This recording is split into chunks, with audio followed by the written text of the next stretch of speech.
Radar Yu Yang. Action stations. Ladies and gentlemen, boys and girls, warshippers of all ages, welcome to the top of the winners bracket here in King of the Sea 14 in North America. It's day 5 of the tournament. 2 teams have never lost a match, and here we are. So, let's have a look at the 2 teams that have fought to get to this point of the tournament. 07 here spawning in the green, devastating strike, an ex-champion. They have bringing St. Vincent, Kremlin, Des Moines, Moskva, Nevsky, and Petro. That is a whole lot of long-range radar. Fronted by Gearing, Marceau, and Ragnar. And as my illustrious co-caster was pointing out, Mad Dog's Gearing here is a legendary upgrade Gearing, unique audio, so he has very low detection. What do we got for ELSR, Zath? ELSR, also undefeated, working their way up to this point. Very impressive accomplishment for both teams. Is bringing St. Vincent and Kremlin, Venezia, Nevsky, Petropavlovsk, Stalingrad, Radar Yu Yang, Ragnar, which also has radar, and Marceau. So we're seeing quite a bit of 12-kilometer radars on both teams. We are indeed some early fire going back and forth there between Peach's Stalingrad and Ace's St. Vincent there. Not a lot of damage. A little surprising maybe to see Peach's Stalingrad that far forward, right? Stalin, of course, a little squishy in the side and certainly not the stealthiest cruiser in the game. Yeah, so he's in a position kind of, this is what we used to do in clan battles, right? You turn the ship around so that it can just W out of trouble, and you have it slowly back its way in towards the B cap. Now, if you look at your radar circles, that position completely covers all of the Bravo cap with radar. So Peach is in position to radar anything that goes in. Look at Shikori Kuri's Ragnar, equally in position to do the exact same thing. And as a matter of fact, his radar also covers all of the B cap.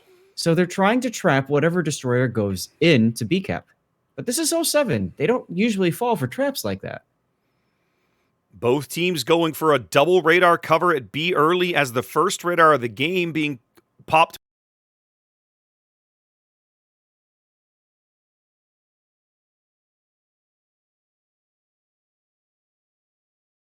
over here.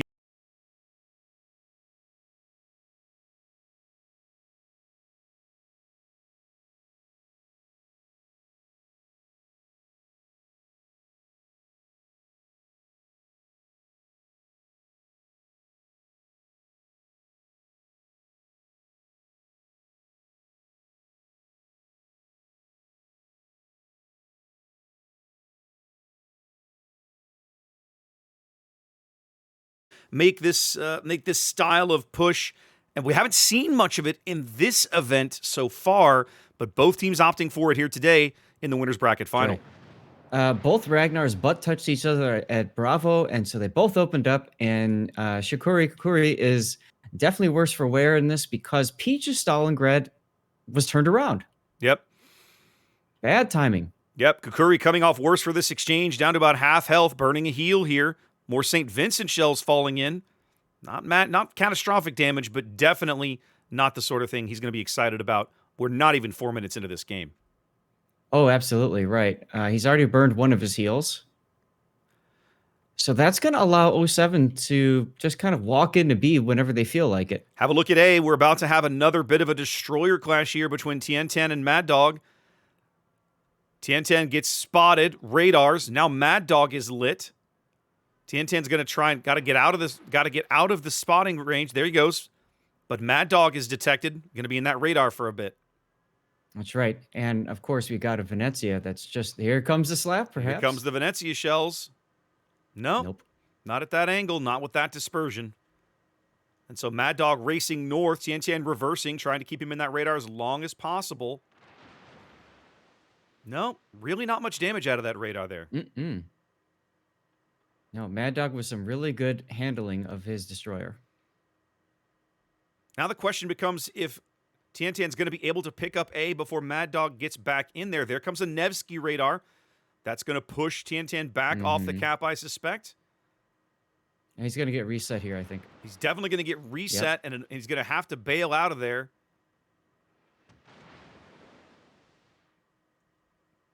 And he's off the cap now. Got another radar. That's Peach's Stalingrad radar picking up Tuna Can's Ragnar at B, driving him back off the cap. So a lot of cap defense here early. Well, you say that. '07 is picking up C for free with their Yeah. Marceau. I was Boom just Diatta. about to point that out, right? Boom Diatta got into a bit of a gunfight over on the 10 line with Quincy's Marceau and then immediately rotated to the C cap. '07's probably going to be able to pick this up and start ticking up some points gains, which not insignificant. We're 5.5 minutes in and we're still sitting at 300 points apiece. Absolutely. At this point, Raptor, who would you say is trading better? I mean, mathematically, it's close enough that it's not. If there's any advantage, it's very slight.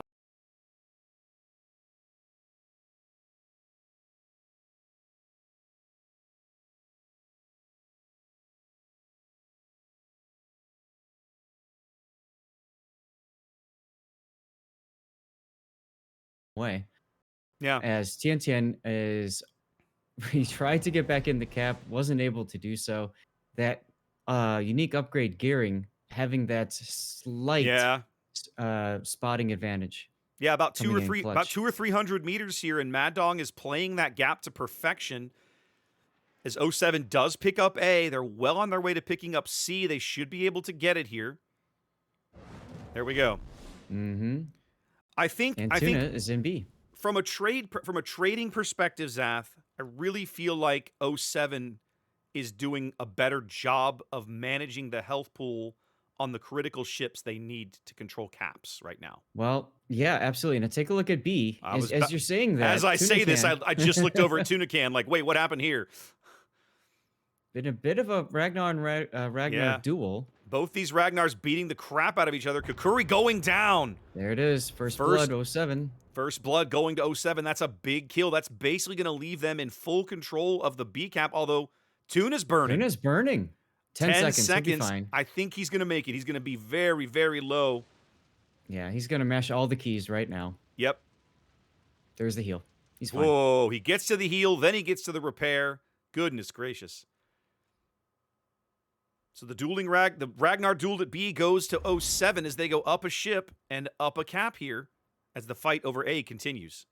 Yeah, it felt like '07 had help in that duel, whereas ELSR did not. Well, they didn't, right? Because once they pulled Peach back over here to his position at C, it was just Ragnar on Ragnar basically. Now, Oh, BFK goes down.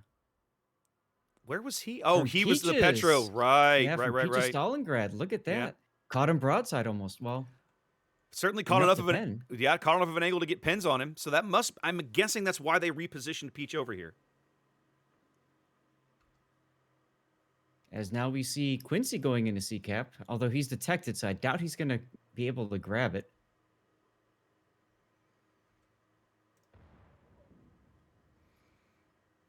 He's lit. It's a question of how much cover he can get from this island. Let's see what he can manage. He's dark now. Mm-hmm. This is a cap that AP badly needs. They have not owned a cap that they haven't owned a cap yet. They've contested A a little bit, but they have never actually owned a cap circle. Grass-fed Fred back there. I love the name. His radar is out of range of picking up Quincy. It's offline anyway. Oh, He just took a big good hit on him, salvo. though. Yeah. I think that was Steven St. Vincent, maybe? Yes, I think so too. I saw the shells come in. Now, the impact of losing the Ragnar at B, Kukuri's Ragnar, is going to be felt here shortly because it's going to allow '07. Now they can pull Tunacan completely off the B cap and do different things with him. That's going to give them an additional radar to really mess up Tantan's day at A. Although Tunacan actually pulling north, I kind of expected them to move him maybe down here to the south end of this island in about F4 to use that radar. So here's the thing. He's out of heals. So I think they're looking at him and saying, we don't want to risk, 5,000 damage goes pretty quick. Yep. Once you're spotted in that ship. So that's reasonable. play it safe. AP now putting everything into this push up the 9-10 line. Like, this is the play for them. They have to make this work. You mean ELSR? And yes. Thank you. Sorry. We cast okay. so much of them yesterday, I got them backwards. Oh, man, is it day? It's the first game of the day. It's all good. It's all good. Yeah, we're watching this push up the 10 line here. Kremlin going up 2. John the Ruthless is probably going to be okay. He's able to mitigate any sort of Kremlin shells by hiding behind that island, and that's huge. Hu Tao, though, I don't know. Hu Tao's he's very exposed, and he's in a 3v1, whereas John is really only in kind of a 2v1. Right. I don't know. It's going to be dicey. Peyton just punches some shells right through in the front with his Kremlin. Something wrong. Nevsky's now sneaking around the island. He's going to have shots to pitch into John. So now maybe trying to take some of the pressure off of Hu Tao by offering John a different target. If that's the case, I would have thought he'd come out broadside. He didn't. He took the time to turn before getting in position to shoot. But there goes Hu Tao. So they trade there. Moskva and Petro dying literally simultaneously. As now something wrong, kind of a bit exposed over here. Not a place I'd want to be, although the island is probably going to give him nice cover. This island here blocking most of that incoming Kremlin fire.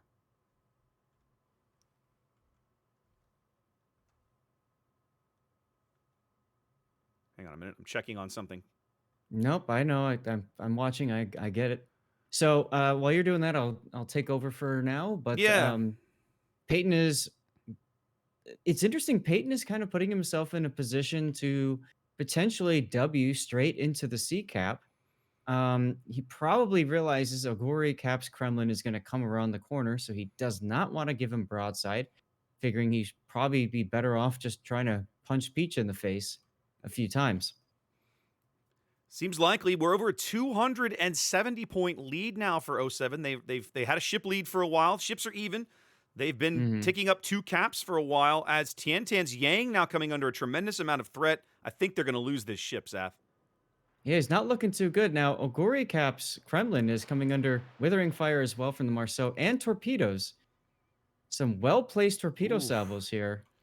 Tiantan That's going to definitely slow him down. Oh, Quincy. Look at Quincy at sea. Quincy. I wondered when Peyton made this move. They get not denied. Quincy gets the torpedoes off. So it's not a dead Kremlin, but it sure is a really, really beat up Kremlin. Wow. I was wondering when I saw Peyton make this move, Quincy was lurking over here in this little gap. I was wondering if he was going to make the rush, and he did. Able to put in good damage, but not get the kill. Yeah. But very good decision-making, though, realizing he's probably going to die, get the torps out. The enemy is about to win. So now Peyton burning here. His DCP 16 seconds away. I don't think he's going to live to see it. His next heal is a very long way off. Mm-hmm. Some Stalingrad HE will finish him here. And there it goes. There it is. Stupid I'm very confused. Something wrong has turned back in towards the Kremlin. I would have thought he'd continue up the 10 line to get in the backfield. I think maybe at this point they're going to pull Oguri back and let the Nevsky screen for those destroyers. Sure. But at this stage of the game, Zath, if you look at the health pools, they're still fairly even, but I still feel like 07's board position is stronger to close the game out. Steven St. Vincent is coming under sustained fire from both Oxymoron's Nevsky and Grass-Fed Fred's Des Moines. Yep. Only one surviving battleship here for ELSR, and 07 trying to focus it out.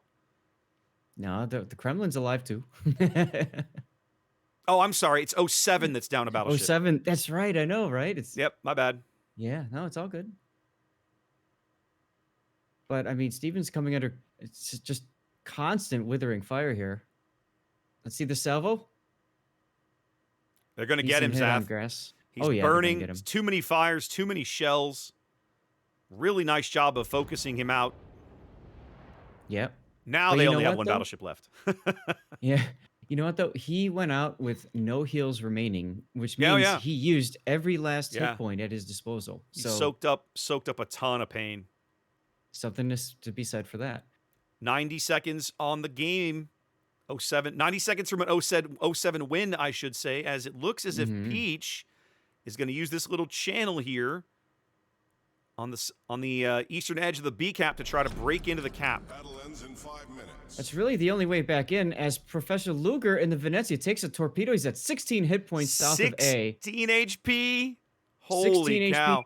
No I'm heals left. surprised He has the got a smoke. Why not use And it? I don't know why he's not Why making would you? inky. Wow.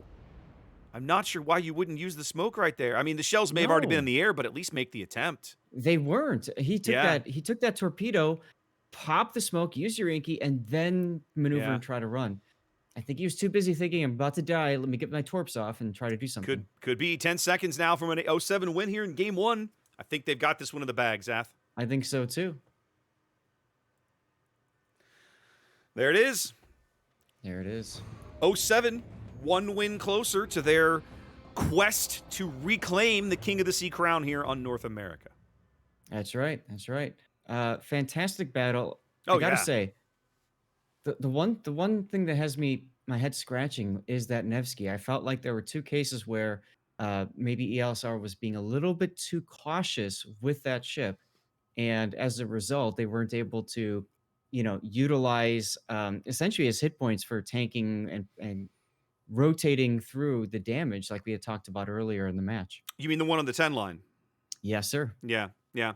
I think for me, the play that I look back at and I find is a bit of a head scratcher was the decision to pull Peach's Stalingrad kind of off the B cap, right? Because then you sort of left the Ragnar, and that was Kukuri. You left him basically in kind of a 2v1. He took a position where the Des Moines off to the north wouldn't have shots, but he was still under the radar, right? He still could be radared by both ships. So I don't know. That's a tough call, but I feel like that loss spiraled in a way that the game kind of got out of their hands.